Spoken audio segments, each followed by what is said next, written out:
Hello बच्चों, आज हम लोग केमिकल बॉन्डिंग का सेकंड लेक्चर शुरू कर रहे हैं बच्चों। और मैंने लास्ट लेक्चर में केमिकल बॉन्ड्स का टाइप बताया था, क्लासिफिकेशन बताया था बच्चों। और आज हम लोग सबसे पहला आयनिक बॉन्ड की शुरुआत करेंगे बच्चों। कौन सा बॉन्ड? आयनिक बॉन्ड, या इसी को हम लोग इलेक्ट्रोवैलेंट बॉन्ड कहते हैं। ठीक है बच्चों, आयनिक बॉन्ड आपने 10th क्लास में भी पढ़ा होगा। आयनिक बॉन्ड क्या होता है? What is ionic bond? देखो बच्चों, आयनिक बॉन्ड जो होता है ये इलेक्ट्रोस्टैटिक फोर्स ऑफ अट्रैक्शन होता है। कौन सा अट्रैक्शन होता है? Electrostatic force of attraction. पहले मैं इसको लिख देता हूँ। तो it is a electrostatic force of attraction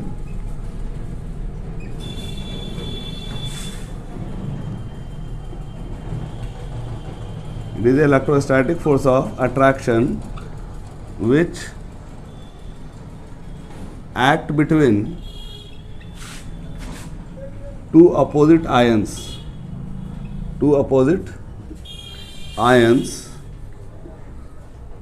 and form a stable molecule is known as ionic bond.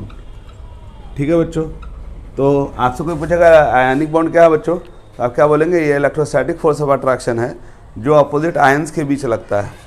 जब हम लोग 10th क्लास में पढ़ते हैं तो बच्चों वहाँ डेफिनेशन कुछ और पढ़ते हैं, लेकिन एक्चुअली में जब 10th क्लास में पढ़ा होगा तो आपने पढ़ा होगा कि ऐसा बॉन्ड जो इलेक्ट्रॉन के ट्रांसफ़र करने से बनता है। तो एक्चुअल डेफिनेशन वो नहीं है। एक्चुअल डेफिनेशन ये है कि ये इलेक्ट्रोस्टैटिक फोर्स होता है, ठीक है, जो कि अपोजिट आयंस के बीच लगता है और स्टेबल मॉलिक्यूल बनाता है। जैसे एग्जांपल से हम समझ सकते हैं बच्चों, जैसे सोडियम है 281 है ना, और क्लोरीन कितना बच्चों? 287। आप जानते हैं इसके पास ऑक्टेट से ज़्यादा इलेक्ट्रॉन है, एक इलेक्ट्रॉन एक्स्ट्रा है, और इसके पास एक इलेक्ट्रॉन कम है। तो ये क्या करेगा बच्चों? सोडियम अपना एक इलेक्ट्रॉन इसको ट्रांसफ़र कर देगा। क्यों ट्रांसफ़र करेगा? क्योंकि जब ये एक इलेक्ट्रॉन दे देगा तो इसके लास्ट ऑर्बिट में 8 इलेक्ट्रॉन हो जाएगा, और ये स्टेबल कॉन्फ़िगरेशन है, इनर्ट गैस कॉन्फ़िगरेशन है। तो बच्चों जब ये एक इलेक्ट्रॉन देगा बच्चों तो ये क्या हो जाएगा? Na+ हो जाएगा, क्योंकि इलेक्ट्रॉन निकालने का मतलब क्या होता है? इलेक्ट्रॉन निकलेगा तो प्लस चार्ज आ जाता है। और जब इलेक्ट्रॉन क्लोरीन ले लेगा बच्चों तो इस पर कौन सा चार्ज आ जाएगा? 2 माइनस चार्ज आ जाएगा, और इसका पास एक इलेक्ट्रॉन एक्स्ट्रा आ गया, तो जिसकी वजह से इसका ऑक्टेट पूरा हो गया। और देखो यहाँ पे एक प्लस हो गया, एक माइनस हो गया। तो अब प्लस और माइनस हो गया तो अब इन दोनों का तो काम बन गया, इसका भी ऑक्टेट पूरा हो गया, इसका भी ऑक्टेट पूरा हो गया। लेकिन ये भाग नहीं सकता एक दूसरे के साथ। क्यों? क्योंकि ये जो है अपोजिट चार्ज हो गया ना, तो अपोजिट चार्ज के बीच क्या हो जाएगा? जो अपोजिट चार्ज का जो अट्रैक्शन होता है इसी को कहते हैं इलेक्ट्रोस्टैटिक अट्रैक्शन। तो ये NaCl का फॉर्मेशन हो जाएगा, यानी नमक का फॉर्मेशन हो गया। अब आप इसको दाल में सब्ज़ी में डाल के खा सकते हैं। ऐसा नहीं होगा कि सोडियम ने एक इलेक्ट्रॉन लूज़ कर दिया, बोला टाटा बाय बाय, ऐसा नहीं होगा। क्योंकि अगर इलेक्ट्रॉन लूज़ करेगा तो डेफिनेटली सोडियम पे प्लस चार्ज आ जाएगा, और क्लोरीन इलेक्ट्रॉन गेन करेगा तो डेफिनेटली उस पर माइनस चार्ज आ जाएगा, और फिर वो इलेक्ट्रॉन के ट्रांसफ़र करने से जो है वो चार्ज डेवलप होता है। चार्ज की वजह से अट्रैक्शन हो जाता है। यही जो फोर्स है इसी को कहते हैं आयनिक बॉन्ड, या क्या कहते हैं इसको? इलेक्ट्रोवैलेंट बॉन्ड कहते हैं। ठीक है बच्चों, अब ये याद रखिएगा कि आयनिक बॉन्ड जो होता है, ionic bond is form by the complete transfer of electron, by the complete transfer of electron from metallic atom to non-metallic atom। ठीक है, मेटलिक एटम से नॉन मेटलिक एटम में इलेक्ट्रॉन ट्रांसफ़र होता है।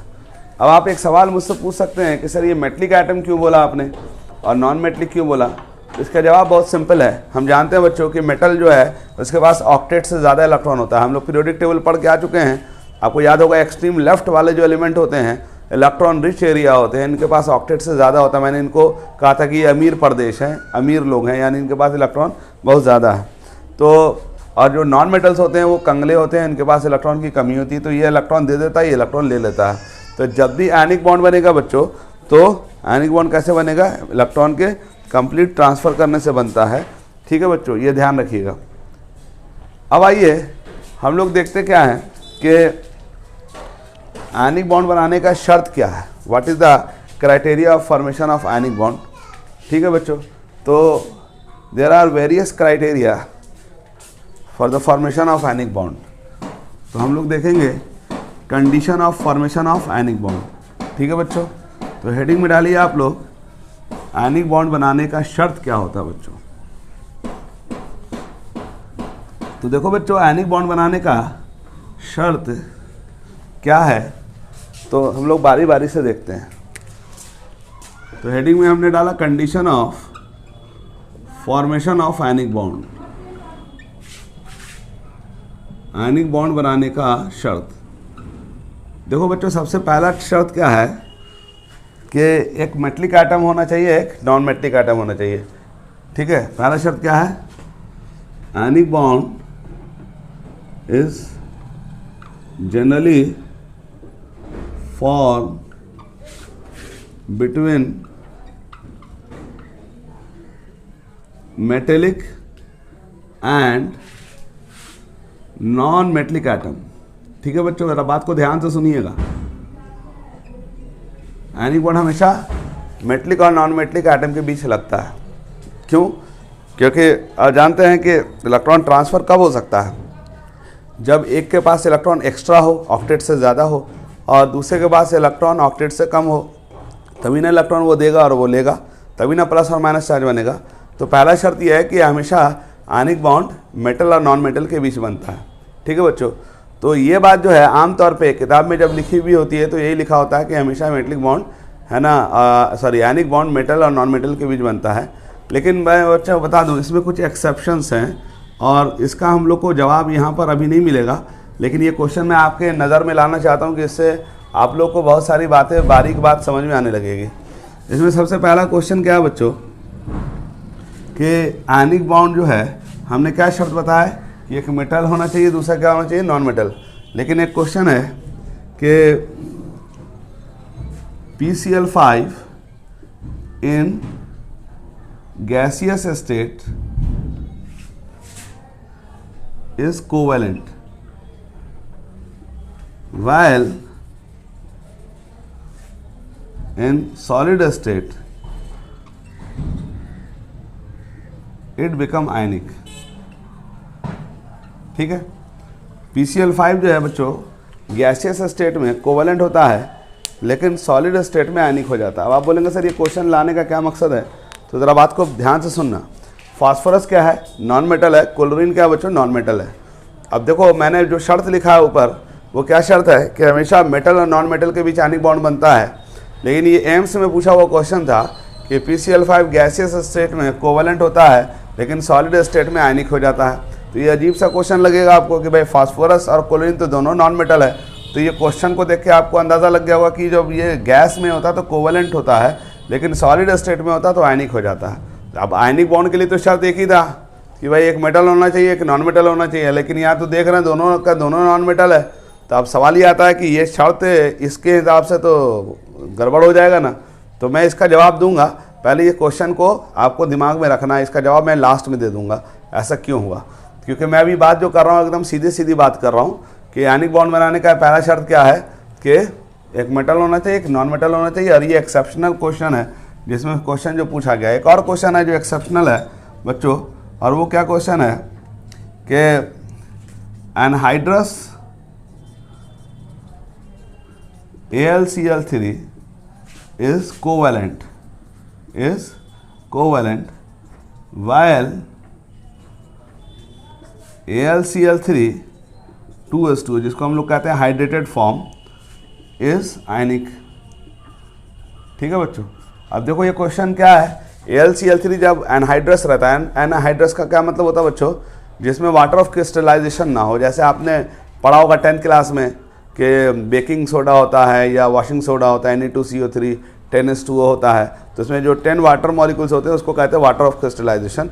अगर किसी भी सब्सटेंस में वाटर ऑफ क्रिस्टलाइजेशन फॉर्म होता है, वाटर ऑफ क्रिस्टलाइजेशन होता है, तो इसको हाइड्रेटेड कंपाउंड कहते हैं। और अगर इसमें वाटर ऑफ क्रिस्टलाइजेशन ना हो तो उसको कहते हैं एनहाइड्रस। एन मतलब होता नहीं, हाइड्रा मतलब पानी, उसके साथ पानी जुड़ा हुआ नहीं है, तो इसीलिए इसको कहते हैं एनहाइड्रस। तो क्वेश्चन ये है कि anhydrous AlCl3 is covalent while AlCl3 2s2 is आयनिक, यानी ये हाइड्रेटेड फॉर्म है। तो इसमें आप ये क्वेश्चन को मैंने क्यों यहाँ पर रखा, क्योंकि देखो एल्युमिनियम मेटल है, क्लोरीन क्या है, नॉन मेटल है। अब यहाँ पर जो मैंने ऊपर शर्त लिखा हुआ है कि एक मेटल होना चाहिए, एक नॉन मेटल होना चाहिए, तो उस लिहाज से तो एल्युमिनियम मेटल है, क्लोरीन नॉन मेटल है, तो उस लिहाज से इसमें आयनिक बॉन्ड होना चाहिए। लेकिन क्वेश्चन कहता है कि एनहाइड्रस AlCl3 जब उसमें वाटर ऑफ क्रिस्टलाइजेशन नहीं होगा तो वो कोवेलेंट हो जाएगा, और जब उसमें वाटर ऑफ क्रिस्टलाइजेशन आ जाएगा तो वो आयनिक हो जाएगा। तो ये सवाल अनएक्सपेक्टेड क्वेश्चंस है, तो ये सवाल मैंने यहाँ लिख दिए हैं। इन दोनों सवाल का जवाब मैं आपको है ना लास्ट में दूंगा, लेकिन बात को पहले ध्यान से सुनिएगा। ये पहला शर्त मैंने आपको बता दिया, एक मेटल होना चाहिए, दूसरा नॉन मेटल होना चाहिए, तभी आयनिक बॉन्ड बनेगा। लेकिन इसमें ये दो क्वेश्चन एक्सेप्शनल है, क्योंकि यहाँ पर दोनों नॉन मेटल होने के बावजूद भी आयनिक बॉन्ड बन रहा, और इसमें एक मेटल एक नॉन मेटल होने के बावजूद भी कोवेलेंट बॉन्ड बनता है, लेकिन हाइड्रेटेड फॉर्म में आयनिक हो जाता है। ठीक है, इसका जवाब मैं लास्ट में दूंगा। अब क्वेश्चन नंबर 3 एक और है कि HCl in gaseous state is covalent while in solution it become ionic. Solution में क्या हो जाता है बच्चों, ये आयनिक हो जाता है। अब देखो हाइड्रोजन क्या है, नॉन मेटल, क्लोरीन क्या है, नॉन मेटल। तो क्वेश्चन कह रहा है कि गैसियस स्टेट में ये कोवेलेंट होता है, लेकिन जब ये सॉल्यूशन में जाता है तो आयनिक हो जाता है। तो ये 3 सवाल आपके जहन में रहने चाहिए, और इन तीनों सवाल का जवाब मैं बारी बारी से दूंगा। ठीक है, लेकिन मैं आपको पहले ये बताना चाहता हूँ कि पहले अभी हम मेन बात समझेंगे, और फिर इन लास्ट में इन तीनों सवाल का जवाब देंगे आपको। तो पहला शर्त क्या बताया बच्चों कि हमेशा आयनिक बॉन्ड किसके बीच बनता है, एक मेटल, और दूसरा क्या होना चाहिए बच्चों, नॉन मेटल होता है। तो ये आयनिक बॉन्ड बनाने का शर्त है, लेकिन इसके साथ 3 क्वेश्चन आपको जहन में रखने हैं, माइंड में रखने हैं, क्योंकि ये अनएक्सपेक्टेड क्वेश्चंस हैं, और मैं इसका जवाब फाइनली दूंगा। ठीक है, अब आइए, पहला शर्त तो आपको समझ में आ गया। आयनिक बॉन्ड का दूसरा शर्त क्या है कि IP of metal should be low, यानी मेटल का IP लो होना चाहिए। अब आप बोलेंगे सर IP क्या है, तो आपको याद होगा मैंने IP का मतलब समझाया था, आयनाइजेशन पोटेंशियल, या इसी को आयनाइजेशन एनर्जी भी कहते हैं। और किसी भी गैसियस एटम से इलेक्ट्रॉन निकालने में जो एनर्जी लगती है उसको आयनाइजेशन एनर्जी कहते हैं। और इसमें है ना शर्त क्या है आयनिक बॉन्ड बनाने का, दूसरा शर्त कि मेटल का IP लो होना चाहिए, यानी कि कम एनर्जी में इलेक्ट्रॉन निकाल दे। अब ऐसा क्यों, क्योंकि आपको पता है ना कि जब तक इलेक्ट्रॉन मेटल निकालेगा नहीं, नॉन मेटल इलेक्ट्रॉन ले नहीं पाएगा, और जब ना इलेक्ट्रॉन देगा वो ना वो लेगा, तो आयनिक बॉन्ड बनेगा ही नहीं। तब आसानी से कब आयनिक बॉन्ड बन सकता है, जब मेटल कम एनर्जी में इलेक्ट्रॉन निकाल दे। ठीक है बच्चों, तो कम एनर्जी में निकालेगा तो आसानी हो जाएगी ना, नहीं समझे। जैसे हम कोई बिजनेस स्टार्ट करना चाहते हैं, तो पहले तो ज़रूरी क्या है कि पहले तो पैसा तो इन्वेस्ट करना ही पड़ेगा ना। तो बिज़नेस है ना ओपन करना कब आसान होता है, जब कम खर्च में कोई बिज़नेस स्टार्ट हो सके। पता चला कि कोई बिज़नेस है ना 10 रुपये में स्टार्ट हो रहा है, जैसे मैं मान लो कि 10 रुपये का मार्कर खरीदूं और 20 रुपये में बेचूं, तो पहले तो मेरे को 10 रुपया लगाना पड़ेगा। अब मान लो कि अगर हमारे जैसा गरीब है ना बिजनेसमैन है, तो 10 रुपया लगाएगा तो उसके लिए वो बहुत भारी रकम है। ठीक है, लेकिन अगर कोई मान लो कि अमीर आदमी है और वो है ना बिज़नेस स्टार्ट करेगा, तो 1 लाख रुपये से बिज़नेस स्टार्ट करेगा, तो वो उसके लिए 1 लाख रुपया कम रुपया हुआ, लेकिन हमारे लिए 10 रुपया क्या हो गया, ज़्यादा रुपया हुआ। मेरे कहने का मतलब यह है कि मेटल को इलेक्ट्रॉन निकालना होगा, तो इलेक्ट्रॉन निकालने में तो एनर्जी खर्च होती है, फ्री में तो नहीं निकलता इलेक्ट्रॉन। तो आयनिक बॉन्ड तब आसानी से बन सकता है जब मेटल का आयनाइजेशन एनर्जी कम हो, यानी कम एनर्जी में इलेक्ट्रॉन निकाल दे। जैसे एग्जांपल के तौर पे लिथियम है, सोडियम है, पोटेशियम है, रुबिडियम है, सीजियम है। ठीक है, अब इन चारों एलिमेंट को, 5 एलिमेंट को ध्यान से देखो, ये ग्रुप में जा रहे हैं। ध्यान से देखना, मैंने हॉरिजॉन्टली लिख दिया लेकिन ग्रुप में जा रहे हैं ना, है ना। लीना की रब से फरियाद है, लीना की रब से फरियाद। तो अब देखो यहाँ पर लेफ्ट टू राइट यानी टॉप टू बॉटम, अगर मैं इसको बेहतर है यहाँ लिख दूँ, सोडियम, पोटेशियम, रुबिडियम, सीजियम। हमारा राइट, फ्रांसियम की बात नहीं कर रहा हूँ क्योंकि वो रेडियो एक्टिव है। तो देखो ध्यान से बच्चों, ऊपर से नीचे आ रहे हैं, तो साइज़ क्या होता था, याद करो, साइज़ इंक्रीज करता था, और साइज इंक्रीज करेगा तो बताओ क्या होता था, जेड स्टार डिक्रीज करता था, यानी न्यूक्लियस का इफेक्ट इलेक्ट्रॉन पे कम से कम होता चला जाता था। तो अब बताओ IP क्या होगा, डिक्रीज करेगा। क्यों डिक्रीज करेगा, क्योंकि कम एनर्जी में इलेक्ट्रॉन आसानी से निकल सकेगा, और कम एनर्जी में इसलिए इलेक्ट्रॉन आसानी से निकलेगा क्योंकि जेड स्टार ऊपर से नीचे आने पर कमज़ोर हो गया, न्यूक्लियस की पकड़ इलेक्ट्रॉन पे कमज़ोर हो गई, तो इलेक्ट्रॉन निकालना क्या होगा मेरे बच्चों, आसान हो गया। ठीक है, तो पता ये चला कि lithium, sodium, potassium, rubidium, caesium में सबसे ज़्यादा आयनिक नेचर का जो बॉन्ड बनाएगा वो क्या होगा, आयनिक नेचर क्या हो जाएगा, इंक्रीज कर जाएगा। क्या हो जाएगा, इंक्रीज कर जाएगा। मान लो फॉर एग्जांपल लिथियम क्लोराइड है, सोडियम क्लोराइड है, पोटेशियम क्लोराइड है, रुबिडियम क्लोराइड है, और सीजियम क्लोराइड। तो बताओ सबसे ज़्यादा आयनिक बॉन्ड कौन बनाएगा? तो सीजियम क्लोराइड का जो आयनिक बॉन्ड होगा वो ज़्यादा है ना इफेक्टिव माना जाएगा, क्योंकि लिथियम में इलेक्ट्रॉन निकालना मुश्किल है और सीजियम में इलेक्ट्रॉन निकालना आसान है। तो पता ये चला कि जब भी डाउन द ग्रुप आएंगे, अब जरा बात को समझना, जब भी डाउन द ग्रुप आएंगे तो मेटल का साइज या एलिमेंट का साइज तो बढ़ता है, तो आईपी का वैल्यू क्या हो जाएगा? घटेगा। और आईपी का वैल्यू घटेगा, इसका मतलब इलेक्ट्रॉन निकालना क्या हो जाएगा बच्चों? आसान हो जाएगा। इसलिए जब हम ऊपर से नीचे आते हैं बच्चों, तो आयनिक कैरेक्टर डाउन द ग्रुप में क्या होता है? बढ़ता है। जरा बात को समझना, आयनिक कैरेक्टर डाउन द ग्रुप बढ़ता है, क्यों? क्योंकि इलेक्ट्रॉन निकालना क्या हो जाता है? आसान हो जाता है। ठीक है बच्चों, तो दो शर्त मैंने बता दिया। पहला शर्त क्या है बोलो बच्चों? मेटल और नॉन मेटल होना चाहिए, है ना। दूसरा शर्त क्या होता है कि मेटल का आईपी क्या होना चाहिए? लो होना चाहिए। मेटल का आईपी क्या होना चाहिए? लो होना चाहिए। दो शर्त मैंने बता दिया बच्चों। अब आइए तीसरा शर्त है electron affinity of non metal should be high. Should be high यानी कि नॉन मेटल का इलेक्ट्रॉन एफिनिटी ज़्यादा होना चाहिए, क्योंकि जब मेटल इलेक्ट्रॉन छोड़ेगा तो कौन लेगा उसको? नॉन मेटल ही तो इलेक्ट्रॉन लेगा ना।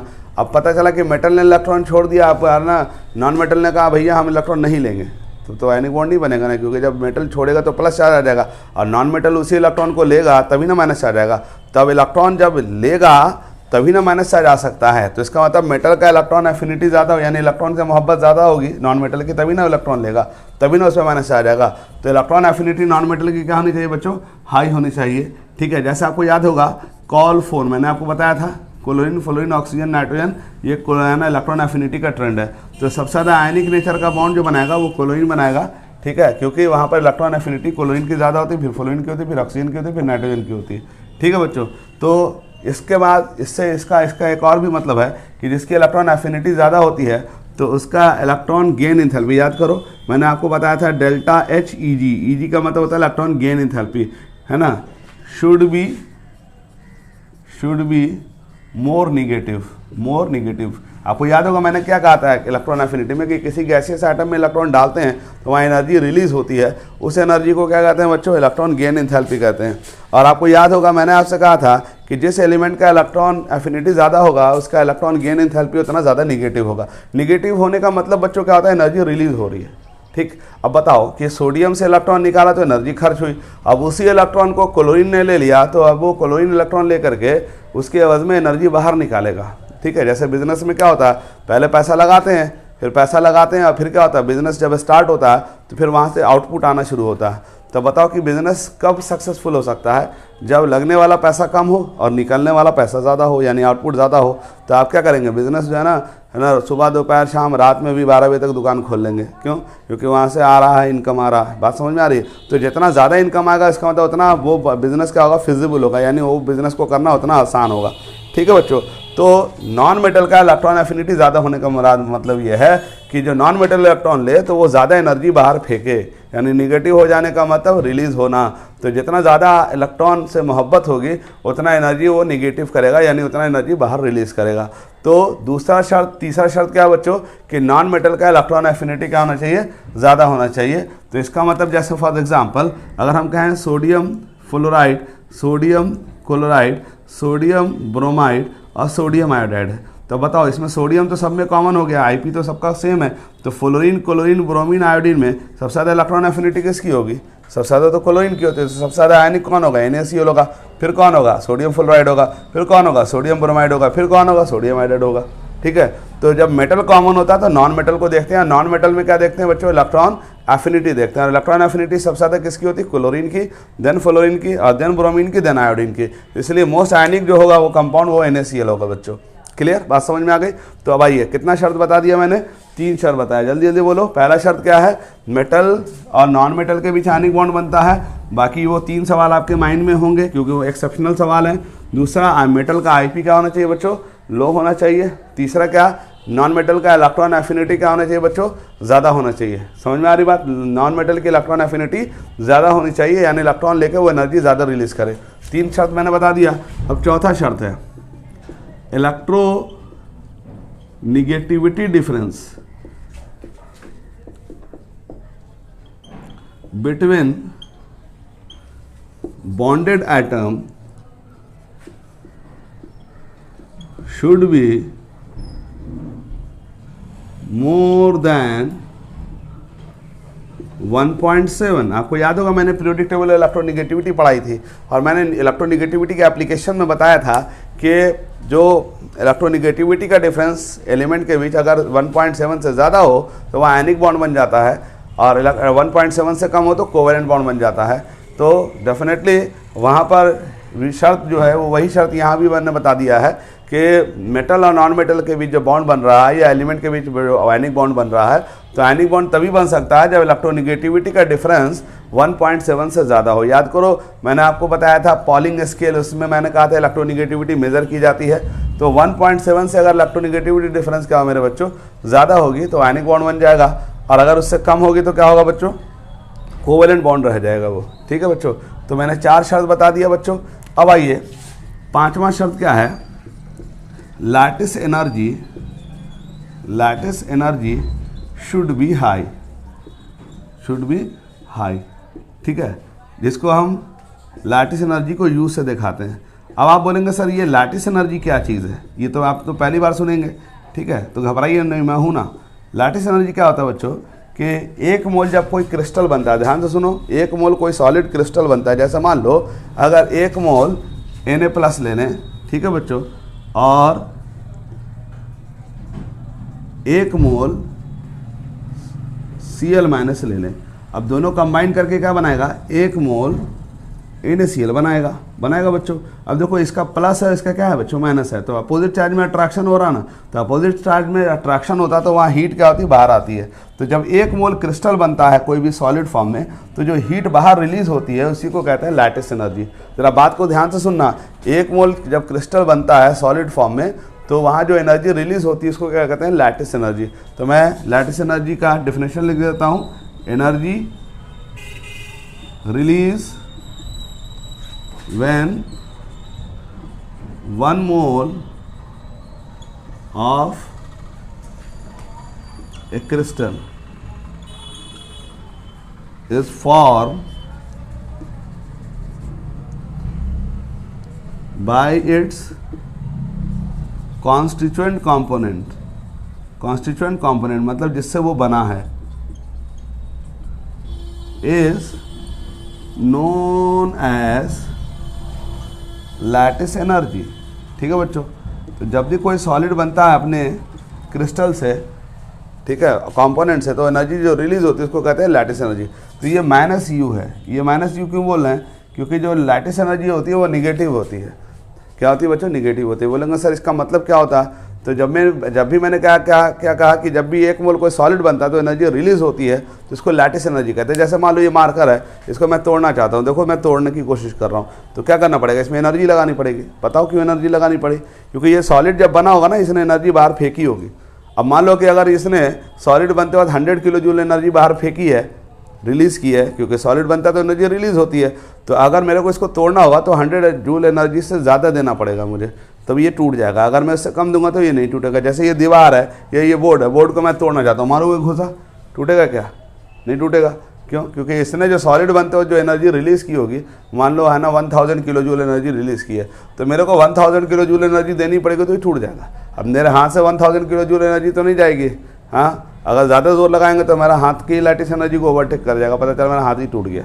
ठीक है बच्चों, तो लैटिस एनर्जी क्या होनी चाहिए बच्चों, ज़्यादा होनी चाहिए। अब आप बोलेंगे सर हमें कैसे पता चलेगा लैटिस एनर्जी ज़्यादा होगी कम होगी, तो मैं आपको बताता हूँ कि ये याद रखिएगा, स्मॉलर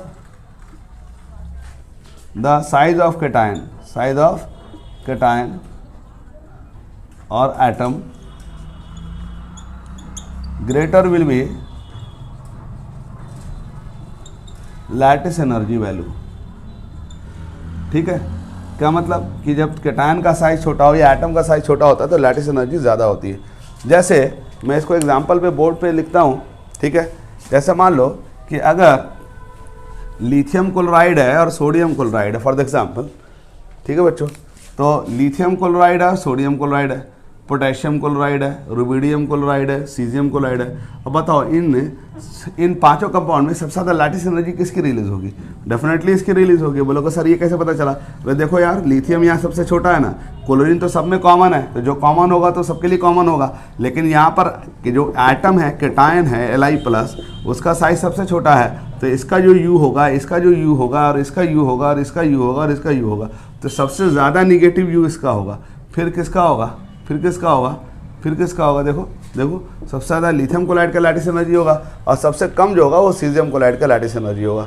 यानी कि सीजियम क्लोराइड का क्या होगा? लैटिस एनर्जी कम रिलीज होगा बच्चों। ठीक है, तो पता ये चला कि लैटिस एनर्जी क्या होनी चाहिए? लैटिस एनर्जी ज़्यादा होनी चाहिए, तभी आयनिक बॉन्ड बनेगा बच्चों। ठीक है, तो मैंने कितने शर्त बता दिए बच्चों, है ना? टोटल पहला क्या था? एक मेटल, और दूसरा क्या होना चाहिए? नॉन मेटल होना चाहिए बच्चों।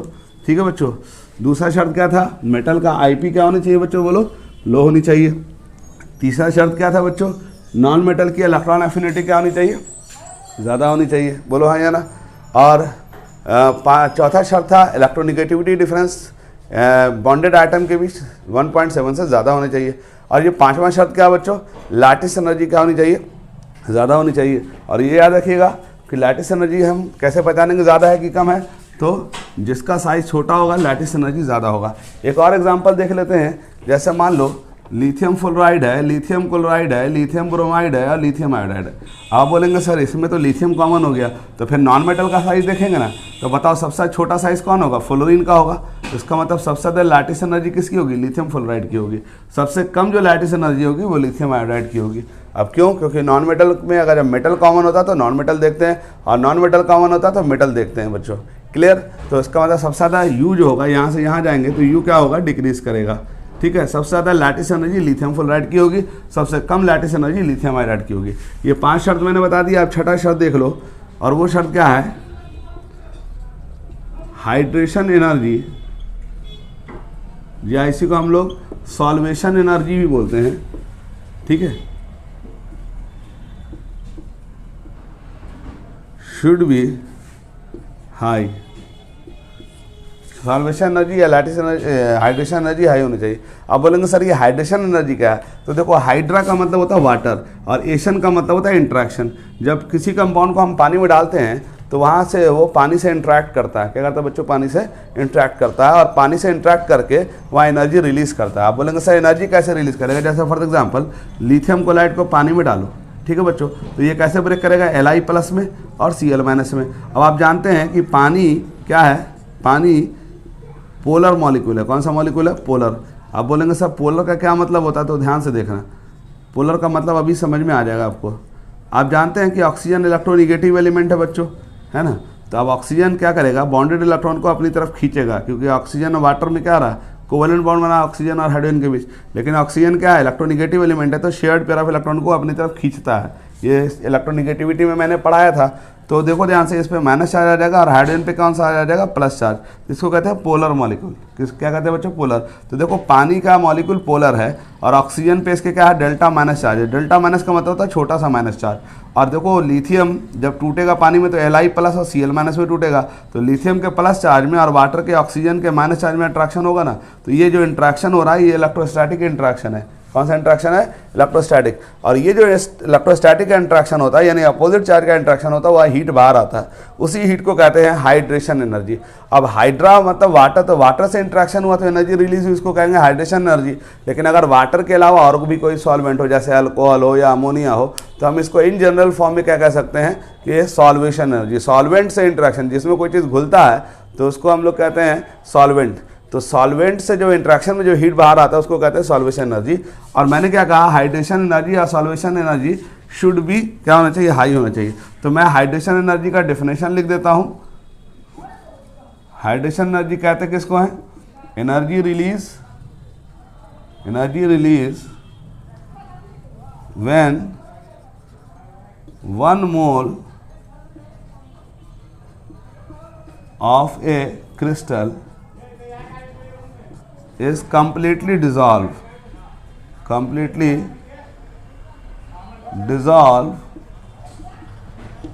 in sufficient amount of solvent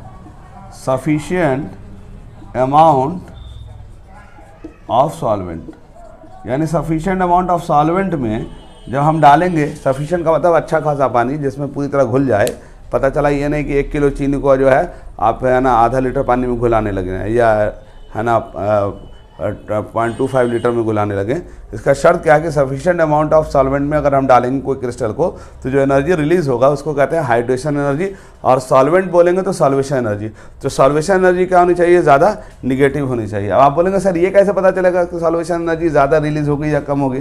तो जो क्राइटेरिया लैटिस एनर्जी का वही क्राइटेरिया हाइड्रेशन एनर्जी का। मतलब smaller the size, smaller the size of cation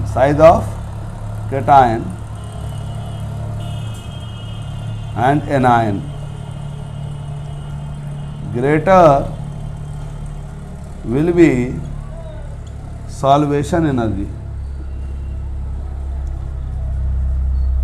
यानी केटायन का साइज छोटा हो या एनायन का साइज छोटा हो तो सॉल्वेशन एनर्जी उतनी ज़्यादा रिलीज होगी। अब आप एक बात मैं बच्चों और बता दूं कि कई बार आपको लिखने में बात समझ में नहीं आ रही होगी, तो जो मैं बोलता हूँ वही लिख रहा होता हूँ, इसलिए है ना मेरे बात को अगर कोई आपको कन्फ्यूज़न हो तो जब मैं बोल रहा हूँगा वही लिख रहा हूँगा। तो अगर यहाँ बोर्ड पे अगर कम नज़र आए तो जो मैं बोलता हूँ उसको ध्यान से सुनिएगा, वही लिखना होता है। ठीक है, चलिए। तो मैंने क्या कहा, स्मॉलर साइज होगा केटायन का और एनायन का तो सॉल्वेशन एनर्जी उतनी ज़्यादा होगी। ठीक है बच्चों, जैसे एग्जाम्पल के तौर पर lithium fluoride, lithium chloride, lithium bromide, lithium iodide. तो बताओ किसके सॉल्वेशन एनर्जी ज़्यादा होगी?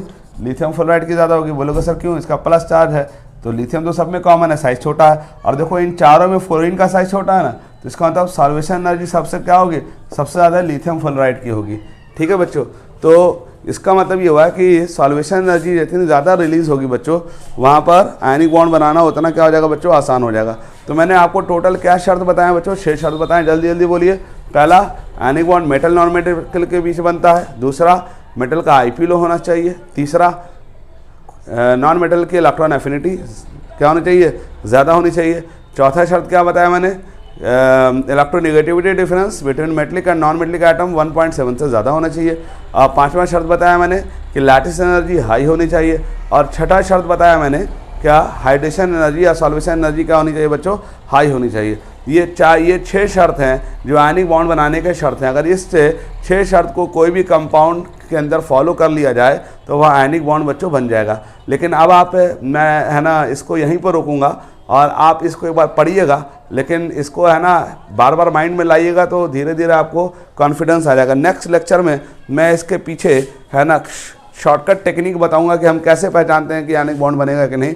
ये मैंने तो आपको ट्रेडिशनल तरीका बताया, लेकिन इसका शॉर्टकट तरीका भी होता है आयनिक बॉन्ड कैसे बनता है। तो वी विल है ना continue with the same lecture in same concept in same next lecture.